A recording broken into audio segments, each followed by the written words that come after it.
Let's now move to the Veep stakes here. Donald Trump floated some potential names last week to a reporter. He mentioned people like his HUD Secretary Ben Carson, Representatives J.D. Vance and Elise Stefanik, as well as Senator Marco Rubio.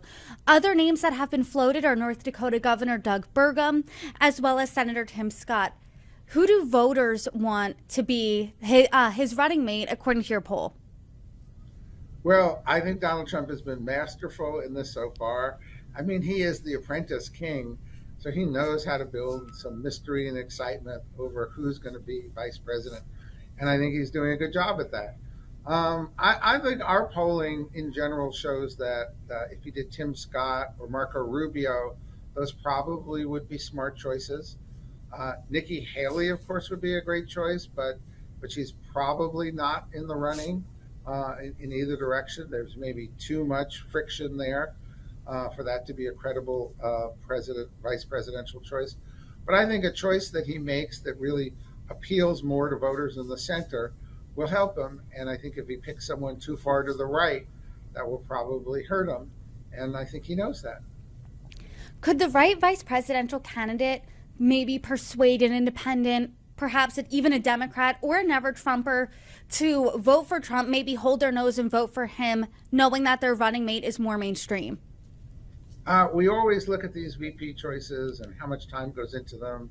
And then, with a few exceptions, like I think Sarah Palin was probably a negative choice for McCain, most of the time they don't make a lot of difference at the end of the day, but they they signal something about the campaign. They're a message, right? When Bill Clinton chose Al Gore, it was a new generation to government. So who is he gonna choose and what message will it send? Clearly, I believe the more either candidate reaches out to voters in the middle, the more likely they are to succeed with their message. Mark, anything in this Harvard Caps Harris poll that we didn't touch on that really stuck out to you that you want to dive into? Well, one thing I'd say is that the student protests were received quite negatively by the voters. They were very much against them, 70, 80%, opposing the protests.